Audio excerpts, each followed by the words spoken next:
Welcome to our compressor episode. So explaining a compressor will be really tough because like the equalizer, the compressor is usually more of a tool that you use when you mix and master your songs, and it has so many purposes as well as the equalizer that I could make a whole course about this alone.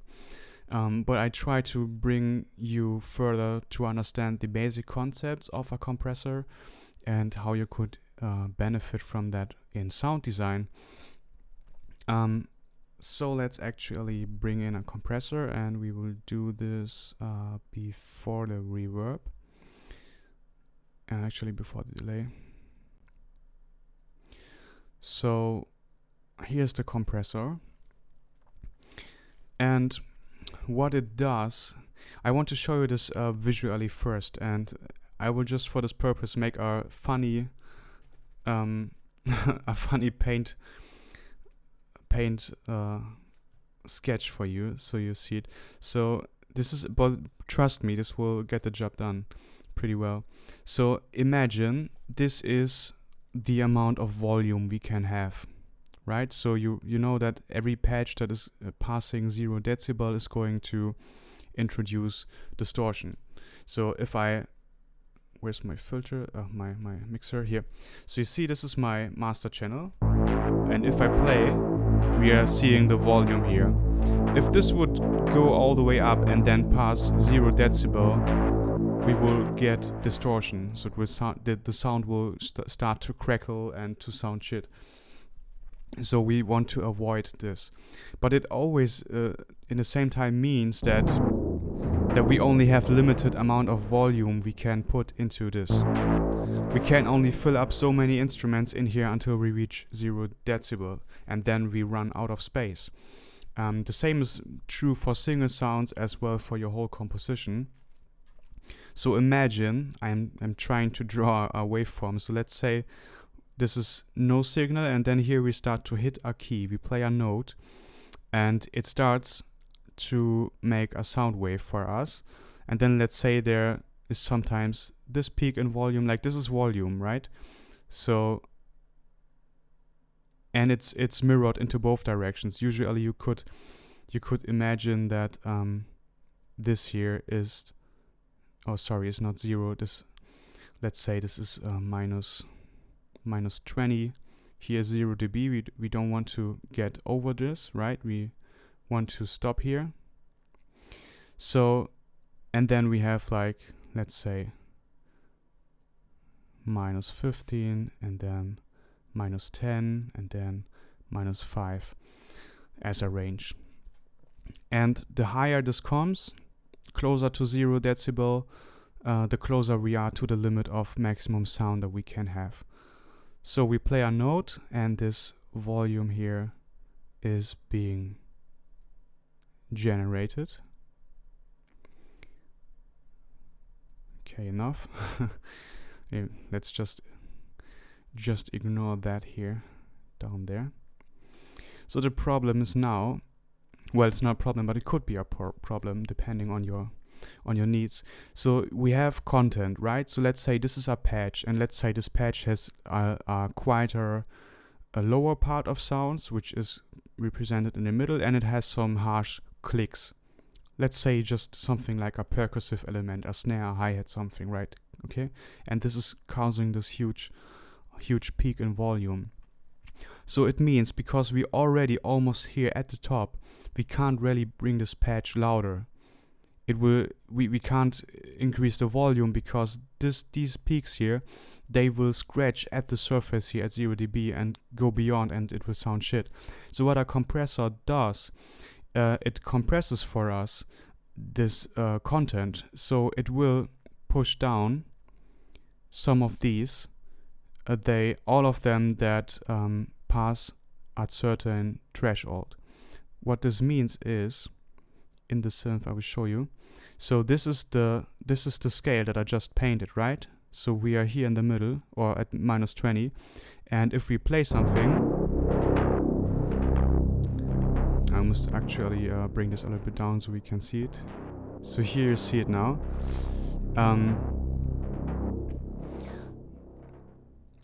So usually your sound would come from the bottom, which isn't displayed here, but you see it like here. Our sound is coming from the bottom up, filling our volume bar, and this is what it represents as well. I don't know why they're not showing it here, but this is how it usually is. And you could say now, okay, everything that goes higher than minus 10 decibels should be reduced in volume. So what we just did here, right? So let me reword this. So this is now peaking, let's say, around minus 8 here. And we say everything that is above minus 10 should get reduced. So we cut it away with the compressor. So actually we don't cut it away, we just make it quieter. There's nothing getting cut out, it's just getting quieter.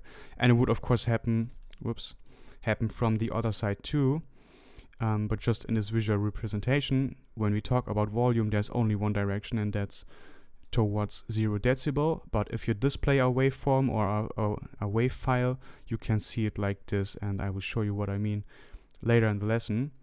But the compressor is now compressing, taking away these peaks.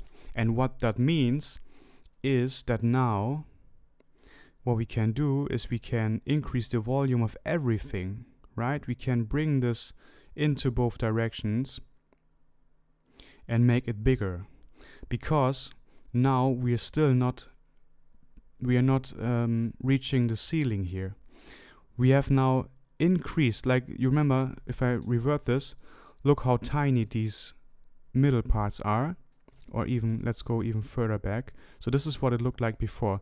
Now look how tiny these middle parts are. And if we make these changes, we cut, or let's not say cut, this is the wrong word. We compress from the peaks, make them less loud, and this gives us more space, so we can now make the whole thing bigger because we have more space to fill with volume. So this is basically what a compressor does. So the decibel, the real true loudness, is not bigger, but we humans, we will hear it louder because we can hear more of the content that is now more audible because it became bigger. And this is what a compressor does. So if you have the sound here, if you spend attention now to the sound, we have this loud clicking noise each time when this filter opens, and we have the really quiet low end here. So let me actually look which LFO is affecting the filter. This one, so not only this one. Okay, so there's even more stuff going on. What is affecting this envelope and the mod wheel? Okay, so let's actually take envelope 2 off for now, and this one as well. So this is the low end only that you hear now. This would represent the middle, these quieter parts. And then we have where's the LFO that I turned off? Here. And then we have this loud noise, these clicks, these chick, chick, chick. This would represent those higher peaks that were up here.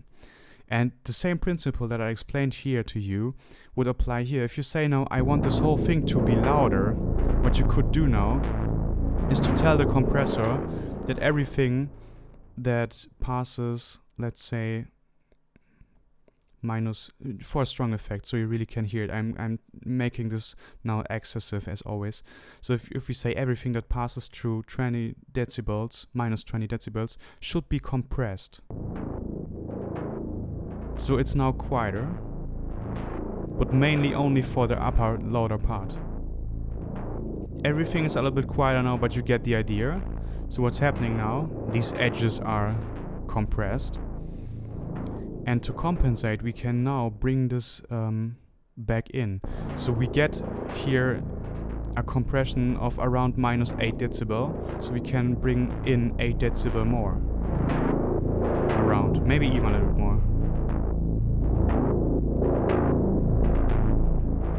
So this now represents this part here. So we have we have compressed the edges, and now we increase everything because we have more space available. This is what we did here. And if you listen now to the sound, we hear less of this clickiness and more of this inner part, the low end.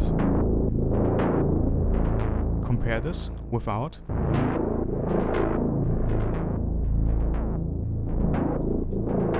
So the clickiness now is strong, while everything inside or below, the dark sound, is a little bit quieter. But with the compressor, it comes more closer to us.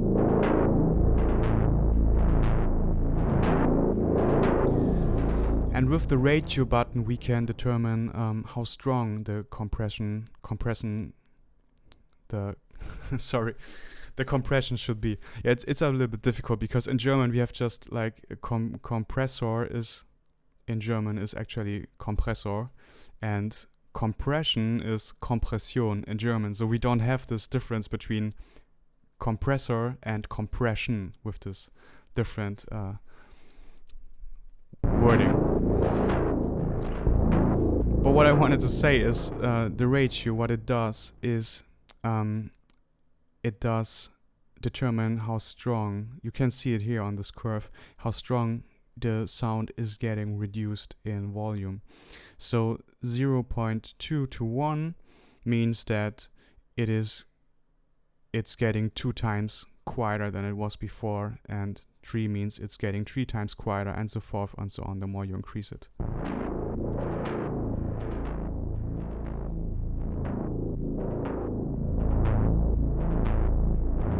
So you can make a harder compression or a lower compression. This is really up to you.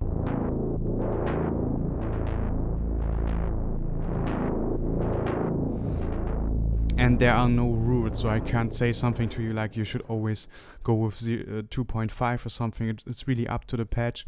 But usually you want to be around 0.2 up to maybe 5. In extreme cases. So stuff like this is really uncommon. You can do it, but it's not really common. And again, this is a really, really deep topic when to use this, but you get the idea.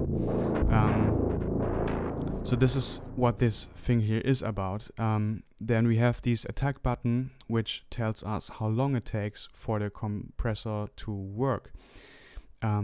This means that if I bring this up to 1000 milliseconds, I think that's equal to 1 second. No, it's equal to 10 seconds apparently. So 100 milliseconds are 1 second.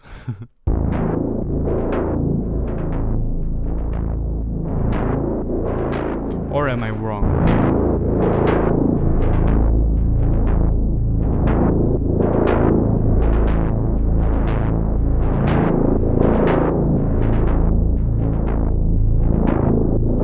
Okay, let me not talk shit. Actually, the last time I have checked how many milliseconds are 1 second is a long time ago. But I guess 1000 is this is just 1 second, right? And 100 milliseconds are probably, well, 0.1 second.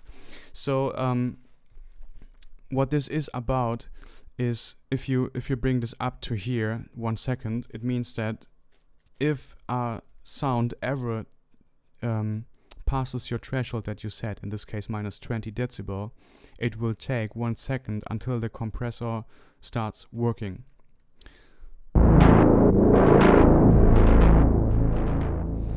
And the release is basically the same into the other direction. It says like from the moment on when nothing is anymore passing through 20 decibel, minus 20 decibel in this case, how long it takes from that on until the compressor stops working.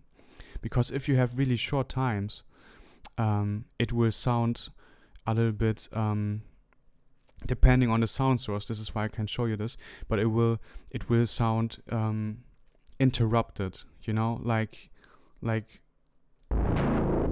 or maybe, yeah, you see it here. Because every time anything passes minus 20 decibel, it attacks instantly, but it instantly stops working, and this is why it starts to do this. This is an extreme example now, of course, but on other moments, if you use this on slower patches that have more time between the peaks and the moments where the compressor is not being triggered, you will hear this strong bumps in going up and down if you have this. So this is basically making a smoother transition. You can imagine this, you remember the randomizer, we had this, let me show on which one we had this option. So you remember these hard bumps here, right? If you remember back to a randomizer lesson, we had this on pitch, and you remember that every time this drops, we had a strong, really huge effect. And I told you that with this here, you can smooth the transitions a little bit out. So it's not happening that super strong, but there's a little bit of transition between what this thing does.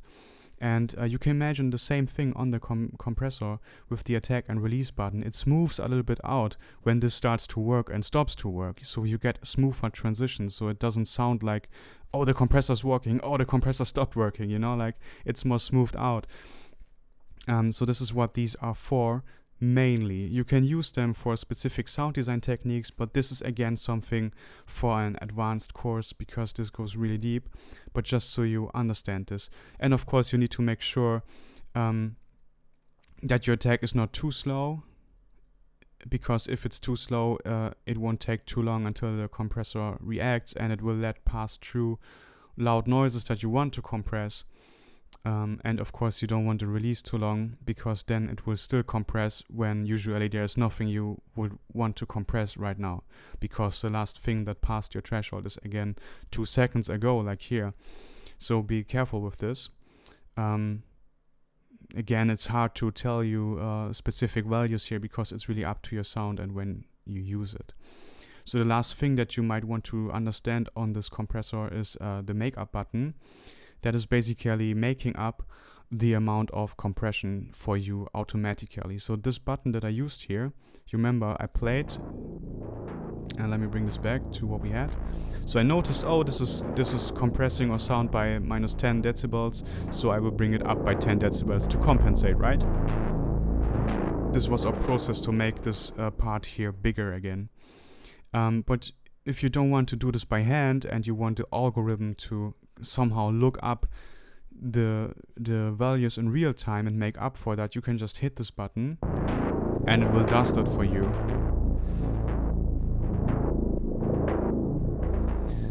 So this can be a little bit better sometimes because it reacts in real time and tries to maintain a well-balanced compensation of volume. But sometimes I feel it can be a little bit sloppy and not boost the volume at parts where you want to boost them, so that your signal is not getting as loud as you want. So you need to always try and figure out if you like the make-up button more, if you want to do it manually. I usually go for the manual thing. And because this here doesn't move, it just boosts when I click here. I'm not actually sure if this compressor here is actually doing it in real time or if it just bumps this up and that's it. So yeah, the bottom says automatic control of the output level, but I don't know if it processes this in real time or if it just does some automatic value regarding to your threshold. Because if I move the threshold now, you can see that it tries to compensate whatever I do. If I remove the make-up, we only have our steepness that we control. But if this is turned on, it will here on this other curve adjust the levels for us. So yeah, this is what a compressor does, and yeah, you mainly use it to make things louder. This is really the main reason. You could even limit, just hard limit sounds, but this is again a mixing thing and not really a sound design thing. So you want to use compression when you want to make signals louder, or even for different things like if you have a little bit more of an attack time, you can let the attack transient go through, and then the compression will start to work.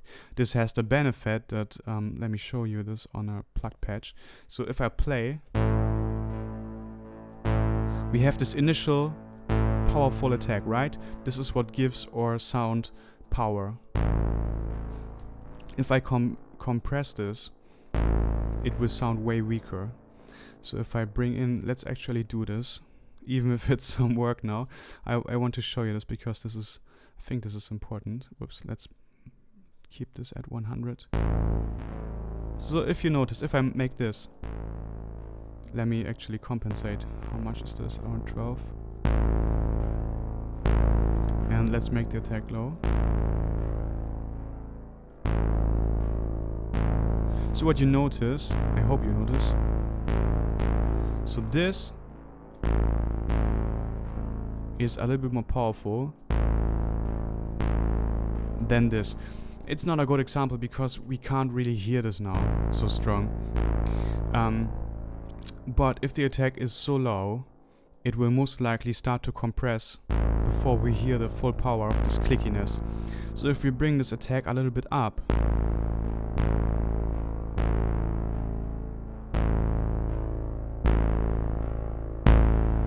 there you hear it. Now you hear the difference, how powerful this kicks in.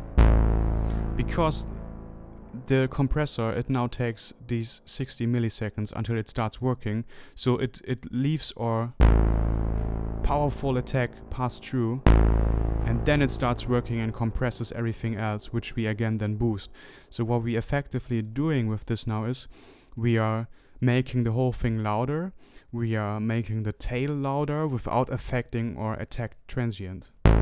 This is the full power.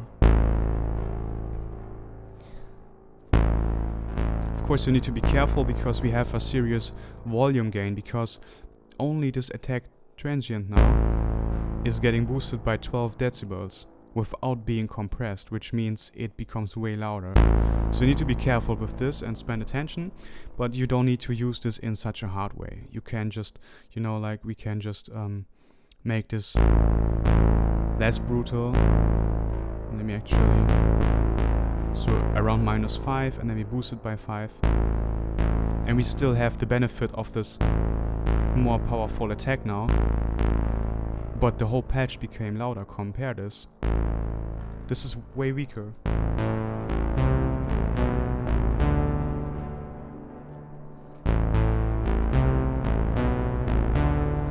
So this is a little bit stronger now. I hope you can hear the difference, but it's mainly really now audible on the attack. And yeah, you heard it before when we had the double, the twice the amount. From now it was even more audible. But this is a way to deal with the attack button, just so you understand the principle, what you can do with it. But this is so far for the basic fundamental understanding of our compressor really well. So you should come away long with this. You will have enough to experiment, to try out. Again, like with equalizer, I think compressors are not super necessary on patches. Not everything needs to be louder. There's a thing going on, you can Google it up, it's called Loudness Wars, which is a debate about that from the 60s or 70s until today. Music got always louder and louder and more compressed and more compressed. And while it's true that people seem to perceive louder music better, you're losing dynamic range, which means you're losing those beautiful differences between the highest and the lowest parts, or the loudest and the quietest parts. You're losing the flavor, the characteristic that it's creating. So when you apply this on your patches, be careful again that you don't kill the character of your sound, because if you design a patch, you had reasons to make decisions that something is quieter and something is louder, and you don't always need to compensate this with a compressor. You can just leave it the way it is, or you can say, okay, I'm making a little compromise. I will just use a little bit of compression, just something even less than this, just something like this, a slightly mini compression of 2 decibels, just to add a little bit more clickiness to the attack and make the whole tail a little bit louder. So you could do this, so you can be gentle with this. You don't need to go all in, full force. And again, you don't need a compressor on most of your patches. Really, like with the equalizer, like I told you, only use it if you have really a specific purpose for it. If you're creating a sound and you're like, oh okay, this would now fit perfectly, then go for it. but don't feel that you need to use a compressor on every patch you create, because that's just not the case. The same with the equalizer. There are way more important tools like the reverb and the delay that should be used more often if you like to create rooms and stuff like this.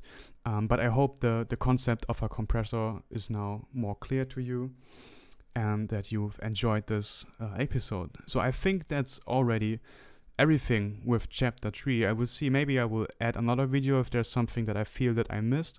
But otherwise we will see us in chapter 4.